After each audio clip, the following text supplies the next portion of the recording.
Hello, കേക്കാവോ? അതെടാ കേക്കാം.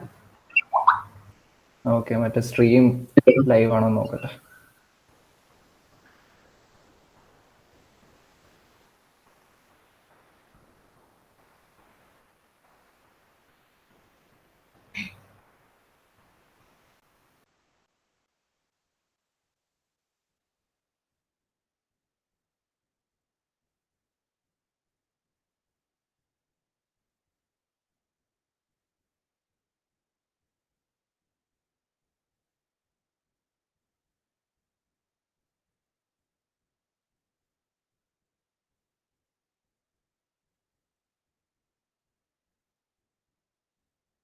ആടാ ആടാ.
So we'll wait for another 5 minutes so that more students can join the meet.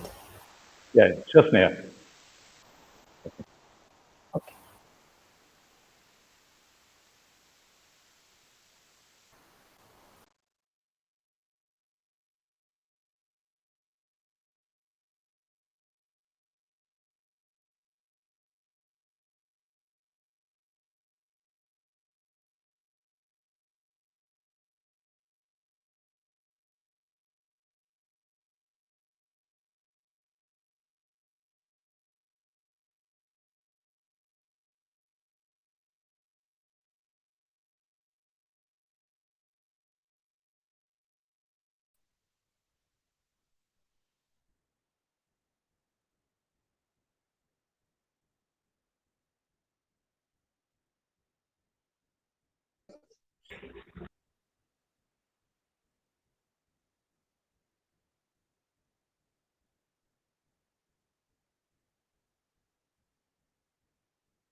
Okay. Good evening, everyone. It's my pleasure to welcome you all to On Talk, a session on future skills. First of all, I'd like to invite the speaker of the session, Mr. Subhash K M, who is the founder of Trinity Skillworks and also an alumni of NIT Calicut. He is also an education entrepreneur who has over 30 years of industrial experience. Hearty welcome, sir. Next, I'd like to welcome each and every one of you present here on behalf of IEDC GCVH. I hope you guys will enjoy this session. And please do remember that right after the talk session, there will be a Q&A session where you can clear your doubts. So yeah, we'll proceed to the session. Thank you. Thank you very much. Thank you, Sneha. Good evening, everyone. First of all, thanks to your college, the IEDC coordinator, Vaishnav and Sneha for inviting me for this. All of you must be having days full of online classes and other sessions. So this one is not about giving you some gyan about things. I would like this to be more of a conversation where I can share some aspects of my journey and some of the things I have learned on the way. And I also hope to learn from you during this interaction. Ideally, this should have been a face-to-face meeting with you all in the college. So, when I had the conversation with your IEDC team, they had posed a few questions, which I think may have been also shared with you about what this session is all about. One was a statement that the future growth of a person relies on competitiveness, productivity, and innovation. Well, there is truth in that. Then there were three questions asked. I think they were very good questions, and it would be good for all of us to reflect on those questions. The first one was, can you really be prepared for the future by predominantly acquiring knowledge? What that question implies is education all about acquiring knowledge? Or is that all what education is? Is that what is expected of you in 4 years in college? The next question is, do you already have the concepts for competence development? So here again, an important word comes in about competency. What is competency? Is knowledge equal to competency, or is competency something more than knowledge? The third question is, or do you need to do something new, something radical? It's a very interesting question. We are living in unprecedented times, and things are changing at a very interesting pace all around us. So do we need to do something different, something new to meet our objectives? So these were the questions that were posed or that were given to me to address during this session. So what I thought is, I'll first share with you, my journey. Some of you may be able to relate to some parts of it. And then we will get into a discussion. I'd like to know what you think at the stage that you are in your life and career. What are your concerns? What do you think? How do you approach the future? So I was born in a village in Thrissur district by the side of the Bharatapuzha River, a place called Thiruvillamala. Those of you who are into Malayalam literature will know that the banks of Bharatapuzha have given birth to a lot of literary figures, artists, and so on, from Vallathol and V.K. and M.T. Vasudevan Nair, P. Kunyaraman Nair, so many people. So, this Bharatapuzha river, near that there is this village. And we are talking about many, many years back, maybe 50 years back, when I joined school. It was a lower it was a government school, government high school in the lower primary division. So there, till 7th standard, I studied there in Malayalam medium school. Reasonably good at studies and so on. And from a typical middle class, lower middle class kind of a family. At that time, the central government had a scheme, what they called as a merit cum means scholarship. That is actually, it's an all India kind of an exam, where, there are 2 stages, including, you will not believe it, there's an interview and all that. You're talking about a 11, 12-year-old boy as part of the process. And if you go through that, you get admission in some of the leading schools in India, residential schools, public schools. So I was fortunate to get through that exam, thanks to a lot of support from my teachers in school, my parents, my grandfather, who was himself a Hindi teacher. Managed to get into a school, the Lawrence School, Lovedale in Ooty. Now, this is a fancy school, a public school where there are, children from all over India. And it is now a 165-year-old school. It is started by the British. The culture is very British, like a British public school. And so suddenly I find myself in 8th standard in a public school where everyone speaks English, very sophisticated English, actually.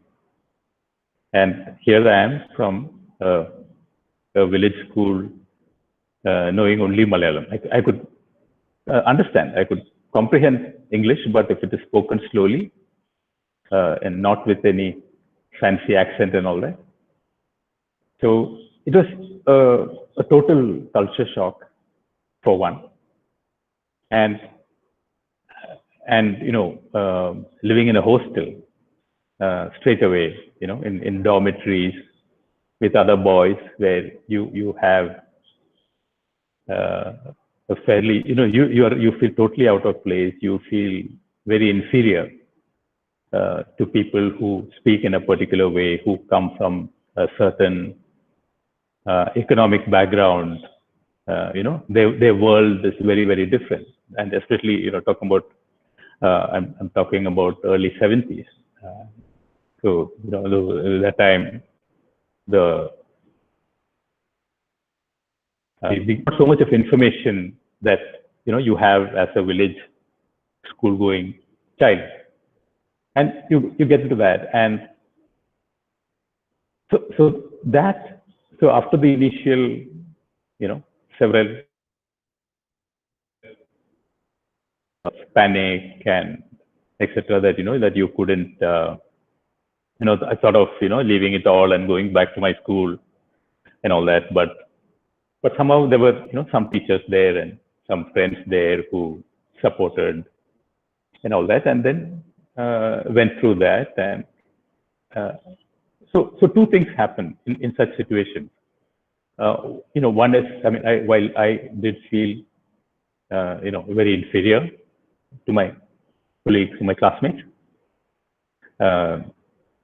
it also triggered a certain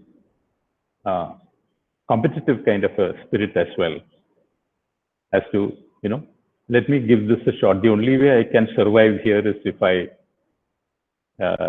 become good at something.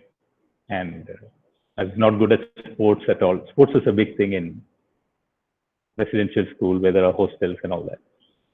And so I had a reading habit at that time, and I was reading a lot of Malayalam literature by that time, slightly beyond my age at that time, because I had read quite a bit by that time, and then I slowly shifted to reading books in English, and that was very transformational. It was also an escape from the immediate reality, diving into the world of stories, books, and that helped a lot in many ways. In the sense, the language improved. I could express myself better, so therefore my academic performance also improved. Because being a good student, suddenly coming into here, and the marks were very low. So by the time I came to 10th, 11th, and 12th, I was pretty good in studies in terms of marks. And and by the time I finished 12th, I was among the better students, let's say. So that time, this was the first 10+2 batch of CBSE. Before that, it was, CBSE had a higher secondary 11-year schooling. So this was the first of the 12-year batch. So we did both maths and biology in +2, and of course English. And I scored very well in English. I think the highest or something in the school, and I think among the top 10 or 20 in the country. So those time marks were also not very high. Like if you get something like 80% in English, like you are at the very top those days. So then I decided that I wanted to learn literature and go into that sort of a thing. But when I came back home, and even the situation at home, it is important that I pick up a professional degree so that I can contribute to the family economically. So this whole English dream was, it was a juvenile dream at that. Later on, I realized that you can continue to have your love for literature without actually having to learn literature in college. And I got admission for both engineering and medicine. That time, only the IITs had entrance exam for engineering, and medicine pretty much everywhere it was based on marks, and there's some assessment they have there at that college. Each college you have to apply separately, each state. So I got admission to one medical college in Tamil Nadu, in Madras, Chennai, and I did not write the IIT exam, fearing that I might get it, because I thought I could somehow convince my parents at that time you're supposed to prepare and all that before I left school, so that I could go to St. Stephen's in Delhi and do English and all that. So then so the only college I applied for was NIT Calicut, now called NIT, and so there I was as an accidental. I got medicine, but I still have a fear of blood and all that kind of thing, and not really cut out for medicine. And also I knew that if you go for medicine, before you can start your professional career, you got to do your masters and all that, and 8-10 years of education, I just simply couldn't afford at that point of time. Engineering was 4 years, and then you could start working. So there I was in NIT as an accidental engineer, and that was again a culture shock, from again a hostel, a public school, controlled environment, to an absolute what should I say? The college environment. You might have read about colleges at that time. This was I joined the college in '79. Late '70s, early '80s, Kerala. The college had just come out of the country had just come out of the emergency college. The Rajan case from who was a senior student in REC, was famous, and college was considered a hub of Naxalites and whatnot. And it was a total free for all kind of a college. No restrictions at all. The hostels were open 24 hours. We had canteens, going on till 3 o'clock in the morning inside the campus.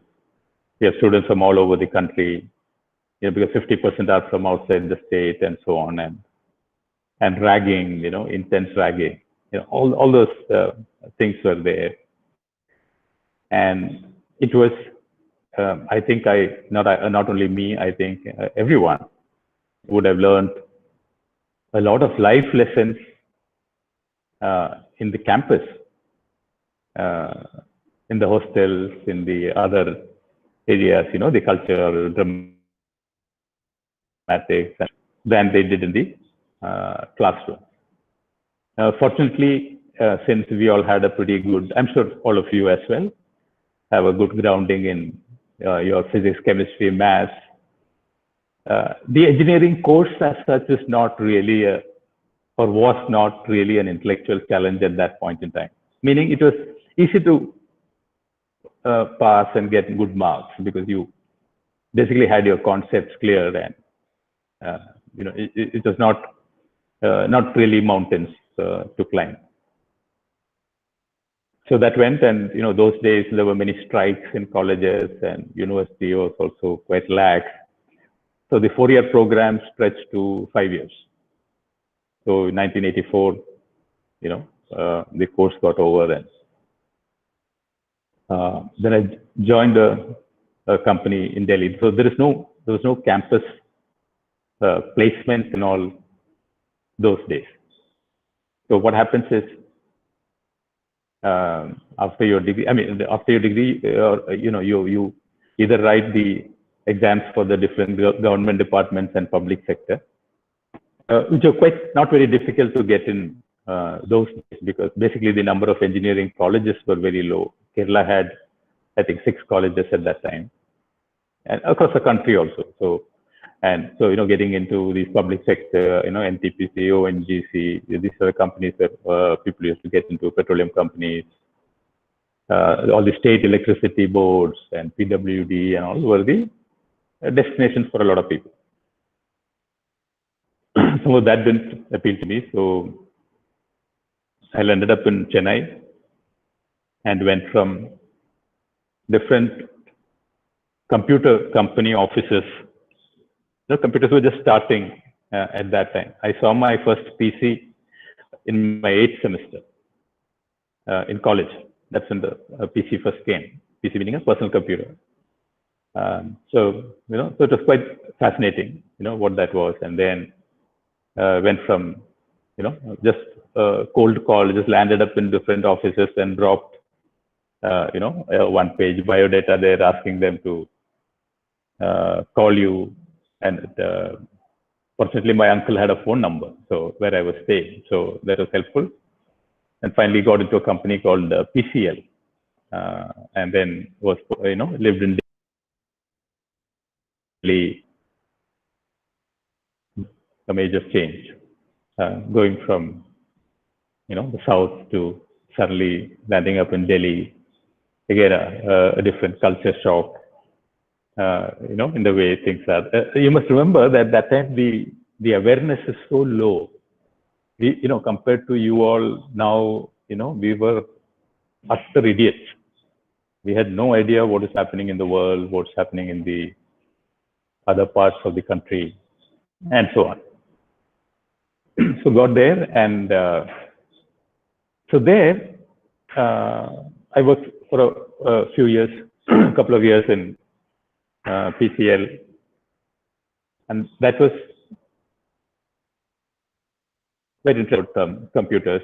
So went a lot of computers were installed. So my job was to install the computers for important clients, the large institutional clients and academic institutions, all the IITs and all those were our clients.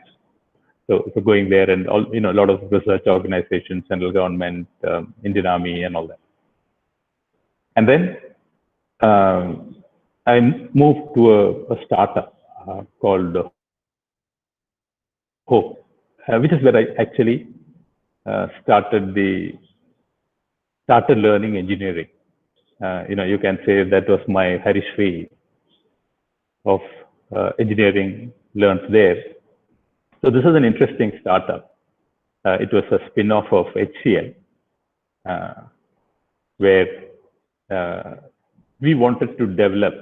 So I moved into R&D. I was their employee number 2 or 3 or something like that, to develop a computer, which see that you must remember that like a basic computer that time costed about 50,000 rupees. So 50,000 rupees in 1985, 86 or 87 is a lot of money. Not like what is 50,000 now. So then we wanted to design like under 10,000 rupees, and which can be carried around and taken home and connected to a TV, and the TV will be your monitor. And we had to design from ground up. So that was the thing. So then, you got back to your circuit design. So there were some very elementary CAD tools for circuit design and PCB design, and just to get the multi-layer PCBs, we had to send it to Hong Kong, and get the PCBs of that quality back here and all that. And then we did some very interesting projects. So we developed India's first handheld computer at that time. This might be amusing to you to hear that this used an 8-bit microprocessor. Those of you who are in any of the circuit branches will get what I'm saying. It used to, it used to have a 8-bit microprocessor, a Hitachi 6303, and the total memory of the device was 32 kilobytes, right? 32 kilobytes, not megabytes, not gigabytes. 32 kilobytes was the memory, and the total storage was 64 kilobytes, right? Which is a solid-state storage, and it works on a battery, and it has a 4-line LCD display. That's it. And to cut a long story short, we built that device, and with the 32K memory and 64K memory, we built a software on that, which was actually used by the Indian Army artillery, along with the Bofors gun. Some of you might have heard of the Bofors gun. It's a Swedish gun. It's an excellent gun. Gun meaning it's like a high capacity gun. It's like a cannon kind of a gun. It's mounted on a vehicle and it has a huge range. So the calculation of what is the charge that has to be put in the gun, what should be the angle, the azimuth angle and elevation angle based on the targets that you want to hit. All that computation was done on this device, had to be done on this device, which had to meet the military specification for environment and all those kind of things, with 32 kilobytes memory and 64 kilobyte storage. So what that says, or what that taught really, is that if you want to really be creative, if you really want to be innovative, I think what really fuels innovation is constraints. if there is a, if there's an environment of plenty of resources, there is not much motivation to innovate or create.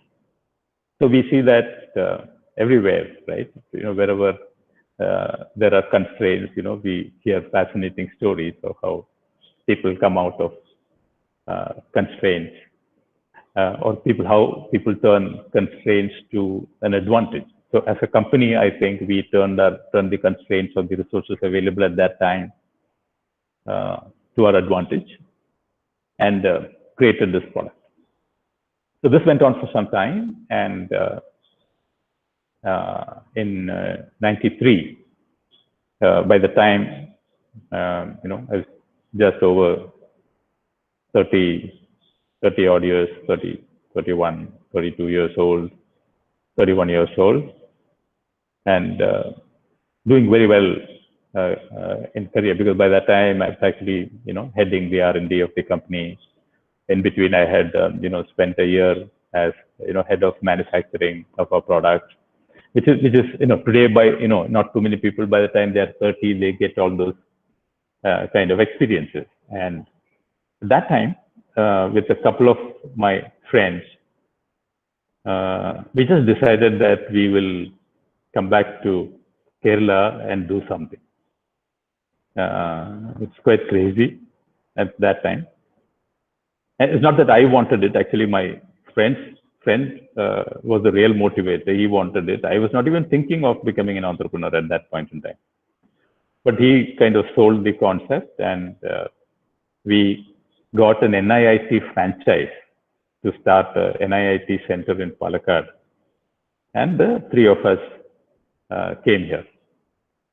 So that is when I became an accidental entrepreneur. So from an accidental entrepreneur to an accidental engineer to an accidental entrepreneur.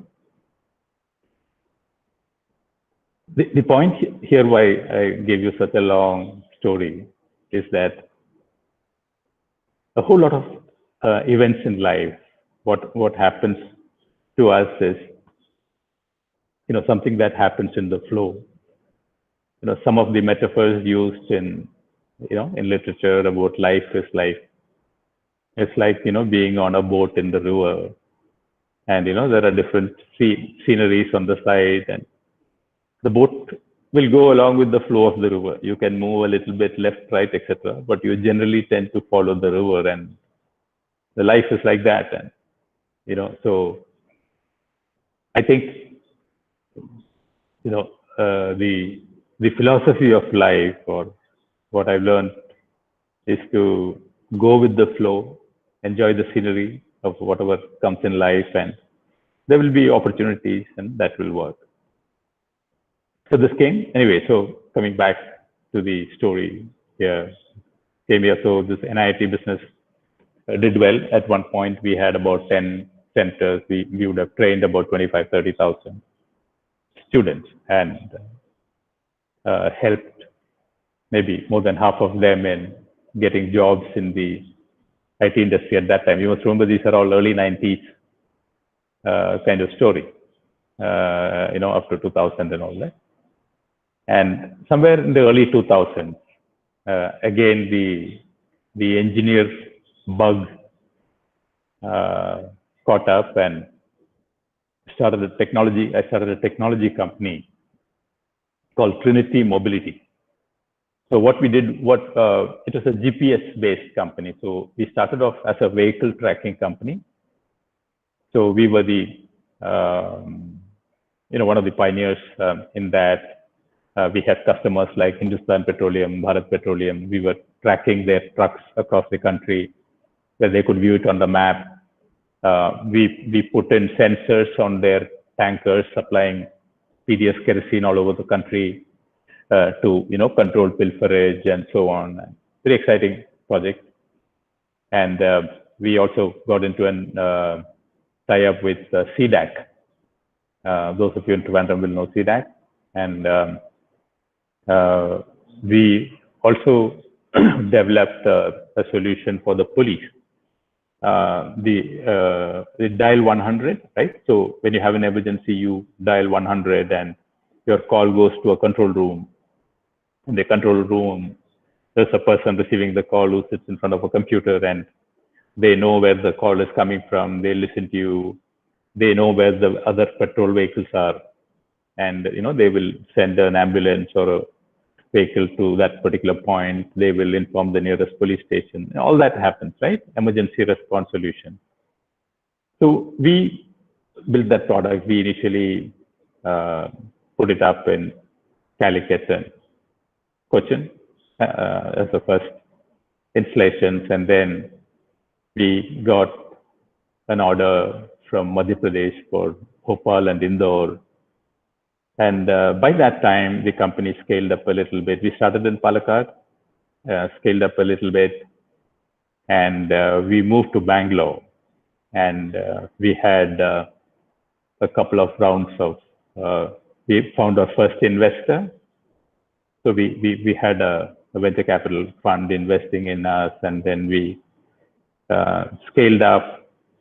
So today, the company has more than 300 people. It's offering this solution in about 9 states, and companies evolved, and in places like Bangladesh and Egypt.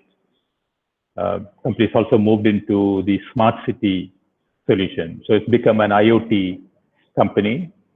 And recently, the company, the majority stakes in the company have been taken by Honeywell.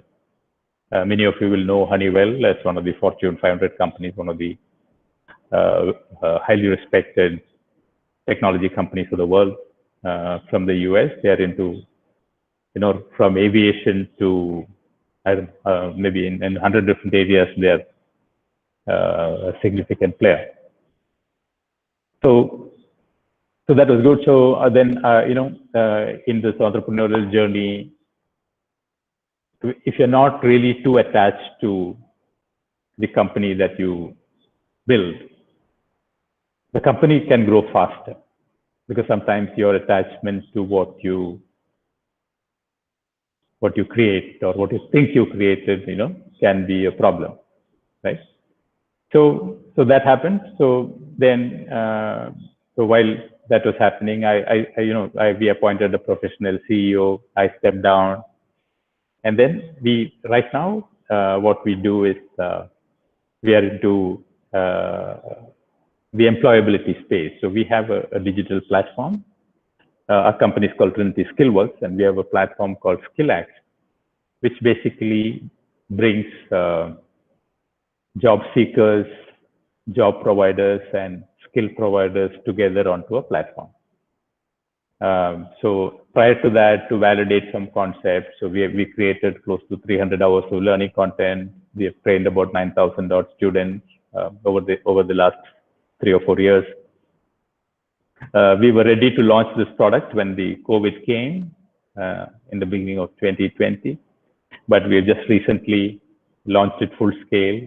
We have onboarded something like 6,000-7,000 engineers from about 100 odd colleges in Kerala, and engineers and MBAs onto the platform. So we work with many employers, and we help them get the jobs. We also recommend to them how they need to fill the gap and so on. And I'm also at this point, really happy to let you all know that 2 of our really key team members are from your college, your seniors, and it is Govind, was one of the stars in our company. They're still a small company, who was connected with Vaishnav and all, and got me this opportunity to meet you and talk to you. So that's where we are. And then, so I thought, I'll just put this as a context to, and also from, having actually, right from the NIT days, seeing tens of thousands of young people doing that campus too. corporate or campus to entrepreneurship or campus to corporate to entrepreneurship transition. A few things that I've learned.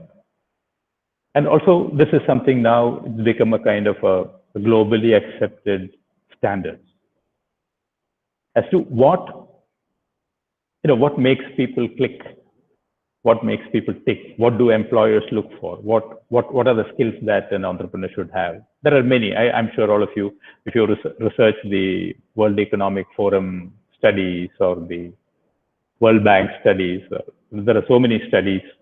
You can Google all that and you will know. I thought I'll just share with you a few of them. The first, the hygiene skills. What everyone basically should have, which is you should know your subject. In any field that you go, what that field is really doesn't matter, but you should be good at it. You should know enough of it, and you should have reasonably good communication skills. You should be able to express what you have in your mind, right? Whether you are speaking or whether you are writing. And of course, you should also develop the most important of communication skills, which is the ability to listen. Because only when you listen, we understand. I think in most languages, there is a saying that, God has given us 2 ears and 1 mouth, which means we should be listening twice as much as we speak. So coming to, what I think the skills, if you can call them that, what you would require, what anyone would require is, number one, I would say is the emotional and social intelligence, which is basically people skills. How to, enroll people into your vision of things. Right? A striking example of this would be Mahatma Gandhi. What resources did he have? What ambitions did he have? But he had a vision of freeing India using a method which was till that point not heard of in the world, using nonviolence. You want to deal with an oppressive colonial ruler just by not cooperating. And Satyagraha, that's, so in terms of innovation and as an innovative approach towards getting your country freedom and actually executing that innovative method, right? So there again, and so the emotional intelligence, how you could sense that this message will connect to the people of the country. They will follow that. And the social intelligence to understand how the society works and how, you need to have the organization to make this happen. That whole thing, right? So that skill, I mean, obviously none of us are anywhere near the Mahatma Gandhi or Nelson Mandela level, but we could have our own level of skills because end of the day, we all have to be team players, whether it's in the company, whether it's in the family, whether it is in society, in your classroom and so on. That's one. And linked to that again is the whole thing about innovation and creativity. This is a much misunderstood term, which is why I thought I'll just highlight it here. People think that creativity is about, your ability to paint or ability to create music or all that. Yes, those are all creative. But every child is born creative. All of us were born creative. And, we have been through our life experiences somehow, made us a little fearful about trying certain things. And slowly we have not let that creativity blossom. And I think all of us should try to rediscover the child in us. See, when we were a child and, we wanted something, we would find a way to get that, right? You just need to observe very small children and you will understand, how creative they are, how innovative they are and how they achieve what they want. It could be, just the act of getting down from a high bed, a 1-year-old child or 1.5-year-old child. They will find some way if that is what they want, right? So people, all of us have that in us, and to be innovative and creative.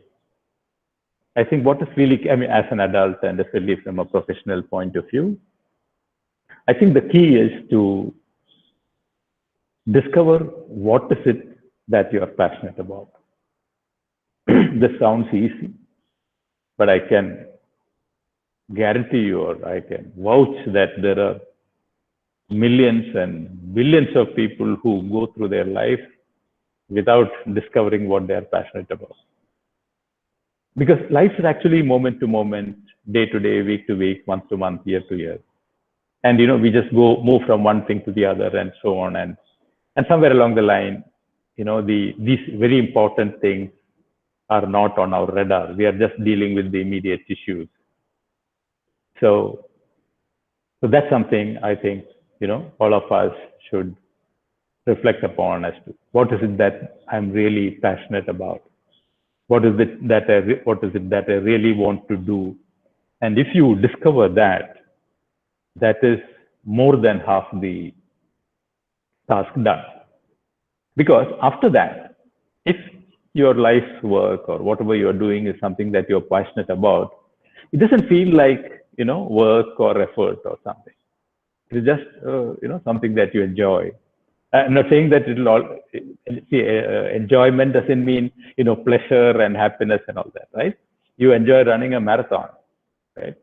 But then when you actually, after your 10 kilometer, 20 kilometer, I'm just seeing somebody's question. I will answer that. I think after another 2 minutes, we will get into the questions after this point. So, I've just talked about about a marathon. It is agony. You try to, climb a mountain, which is more than 5,000, 6,000 meters, where oxygen is very low. It is suffering, but it's fantastic. It's really joyful if you're into that sort of a thing, if that is what you want to do.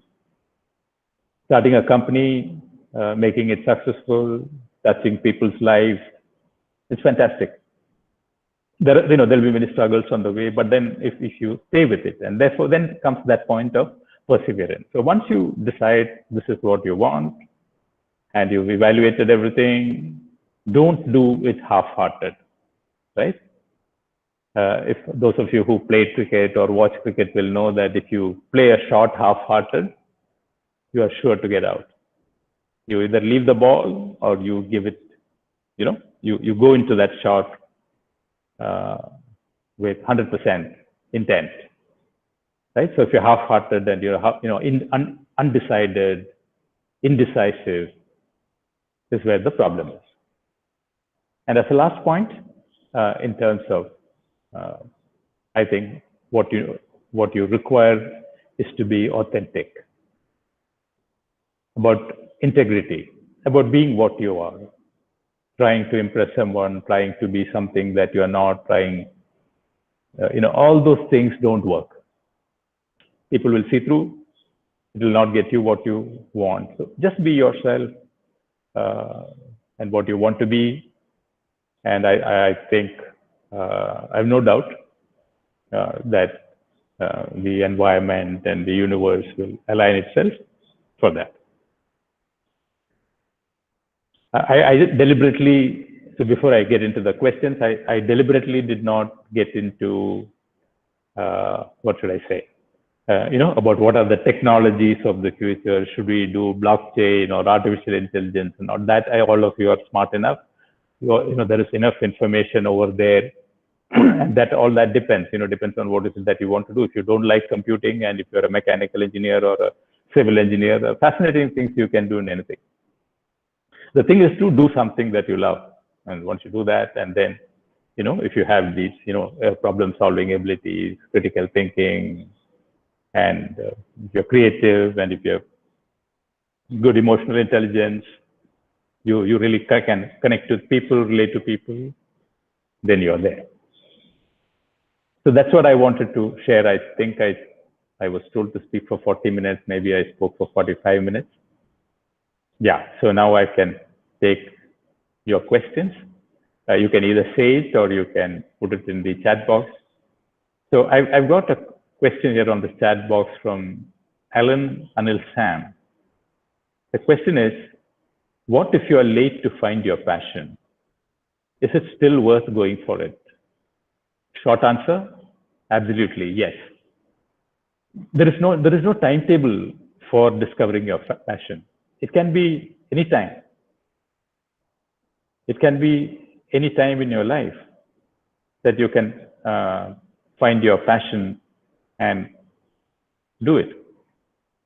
I don't know how many of you know that the Colonel Sanders, who founded KFC, right? That chicken franchise, which is there all over the world, and it's a multi-billion-dollar company. He started that company at 65, when he was 65 years old. That's when he discovered that his real passion is, in fast food, restaurant, and all that kind of thing. There are, if you just Google it and, read up, you will find hundreds of cases like that. There is no age bar for anything. There are people, there is Fauja Singh. I don't know how many of you know. There was a point in time when Nike, the sports brand, their brand ambassadors were Roger Federer, Rahul Dravid, Cristiano Ronaldo, one more person, I think a basketball player, and Fauja Singh. Fauja Singh was a 100-year-old marathon runner. He started running when he was, I think, 88 or something, when he was a farmer in Punjab and his children were in London, and when his wife died, the children said, "Papa, you come with us." And as an 80-year-old man, 80 plus, he went to London. There he started walking in the morning. He saw other people running. He also thought, "Chalo, hum bhi daute hain." So he also ran. And then I think till he was 100, he was running marathons in different parts of Europe. So I don't think, there is a timetable for discovering your passion. Have I answered your question, Alan? Yeah. Yeah.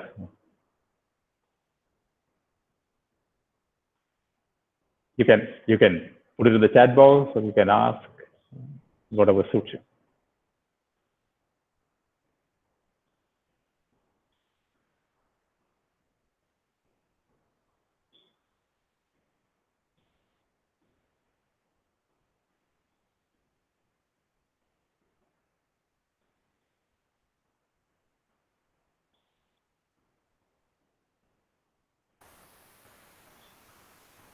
If you have any doubts, please put it in the chat box, or you can turn on your mic and ask it right away. Don't hesitate. This is a good opportunity, so please make use of it. Yeah. There are no negative marks, so you can ask.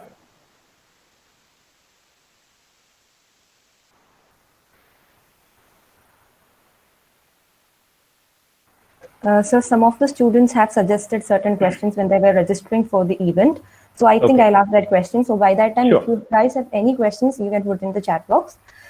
So one of the question was, which computer languages have a wide scope in the future?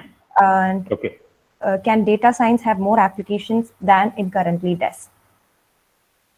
For the first question, in terms of computer languages, languages will keep changing. Maybe after 10 years, it will be a different set of languages.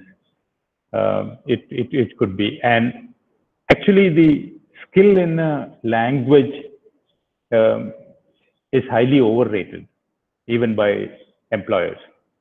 Essentially, what is required, especially for those of you who are looking at a career in computing, is actually is computational thinking. See, language is only a tool, which if you are smart enough, if you know one or two languages, whatever you picked up, between languages, the syntax changes, the structure changes. Those are something that you can pick up in no time. in a matter of weeks or months, you can actually master a language. But what is really required is the ability to architect the solution, right? So that is where your creativity, your problem solving ability, especially complex problem solving. See, because the problems are getting the simpler problems are usually solved first, right? So most of the simpler problems are solved, and the problems that you will deal with when you enter the workforce in careers, are going to be much more complex problems. They will have different dimensions. They'll have dimensions of environment, dimensions of energy. For example, as somebody just put in a question on blockchain that brought this to mind. Cryptocurrency, right? Now, cryptocurrency, all of you know about cryptocurrency, Bitcoin, and all that. Now, the Bitcoin mining is a huge guzzler of energy, which is highly environment unfriendly in some places. So, so there are issues there. So you will also need to understand the energy implications of whatever you are trying to do. You will need to understand the societal implication of what you're trying to do. If you can build a social media platform, but you need to understand what is privacy and how the platform can be, used to, fudge the country's laws and so on and so forth. So many things are there. The second part of the question was about data science. Yes, there will definitely be more and more applications of data science, because one of the things that as humanity we are continuously creating is data and making sense out of that data, making meaning out of the data and converting that into actionable responses is very important for businesses and data science. And data science, as we know it now, I think they've only scratched the surface, because this century is considered to be the century of the life sciences, where there's a lot more progress to be made, and a lot of that is going to be based on data of understanding genetic code, genomes, and so on and so forth, plus so many other areas. There's one question about blockchain future. Yes, blockchain has many applications. Many applications. It's not only cryptocurrency. In fact, fintech, if you look at it, right, this is one of the fastest growing fields currently for engineers. Blockchain is a big technology used there. See, wherever you need to ensure security of data, defense is an area where it's used extensively. It's used extensively in logistics related software, transportation. I think you name a sector, blockchain has application there.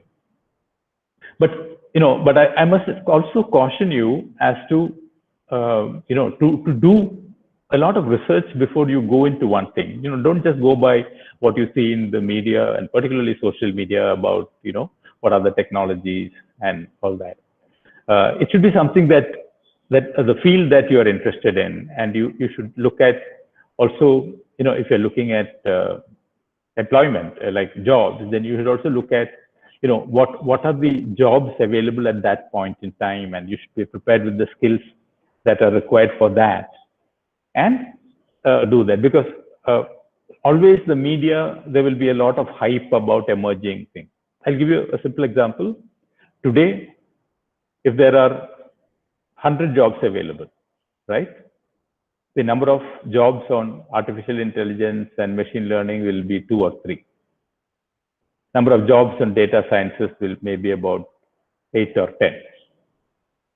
Number of jobs on which needs Java and .NET and object-oriented programming will be the remaining 80. What I'm saying is, as a industry, It cannot do away with legacy. Now, this will change. Maybe after 10 years, most of the jobs will be in data science and all that. So it will be good to get where the industry is right now. It's just like saying that,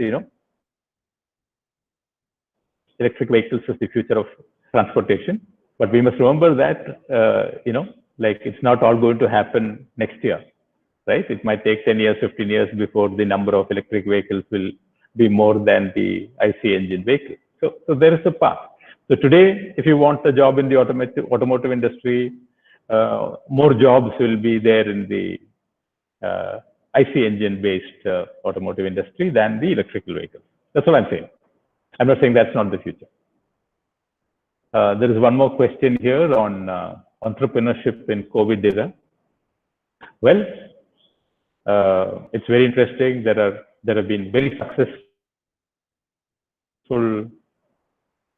initiatives that have started in the countries. Many sectors as such have grown phenomenally. EdTech, for example, has grown very well. Healthcare as a sector, food as a sector, food and food delivery as a sector. So those sectors have done well, but in general, in a pandemic era or when there are a lot of constraints, as an entrepreneur, it would be wise to be cautious, especially in spending money. We should be conserved, because if there is uncertainty of how things are going to be, whatever field that is, if you are not able to meet your prospective customers to understand how they feel, so all that will be there. I hope I've answered that question. Yeah, there is something about RPA about that by 2022, most people will lose their jobs to RPA. That simply is not true, RP. I am assuming that your name is Arati.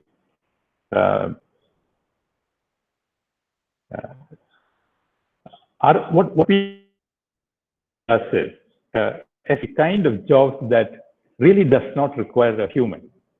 The routine mechanical jobs, those kind of jobs will go with any automation.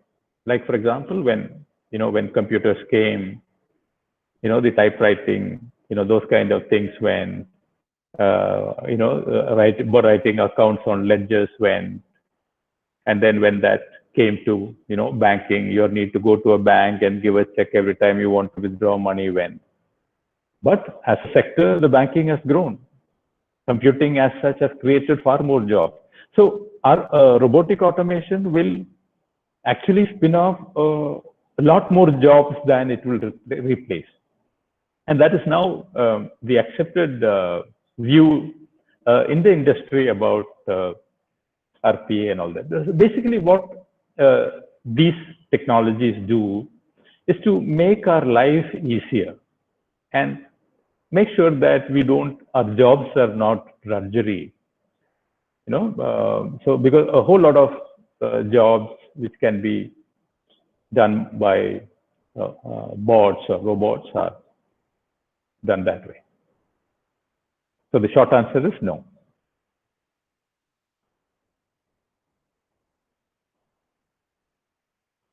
So I think we have had our 1 hour. I really enjoyed talking to you all. It was good. I would have, of course, preferred to have been there physically and meet, and it would have been much more interactive, and I could have learned more from all of you. So thank you. Thank you so much, sir, for clearing all the doubts of the students. I hope all the students have asked enough questions. If you have more, you can ask. I hope you guys have cleared your doubts. So I think we'll move on to the vote of thanks. I welcome Arjun to propose the vote of thanks. Hello everyone, I'm Arjun and I'm here to propose the vote of thanks. So first of all, on the behalf of IEDC GCBH, I would like to thank our speaker of this session, Mr. Subhash K M, for wonderfully handling this session and for acknowledging us about these future skills. So a very big thank you, sir. And I would also like to thank every single one of you who came here to attend this session to make this a grand event. So I hope you all enjoyed this session, and thank you. That's it. Thank you, everyone, and I wish all of you the very best in your academics, in your career and life, and hope to meet you all sometime in your college sometime. Thank you so much, sir, for your valuable thank time. Thank you. Yeah, And participants, please do fill your feedback form before leaving the meet. I've put it in the chat box, so please do fill it. Only those who fill it will receive the certificates. Others can leave the meet. Thank you so much, sir. Can I leave? Yes, sir. Yes, sir. Thank you so much. Yeah. Thank you all. Yeah. Bye bye. Good night. Night. Bye, good night, sir.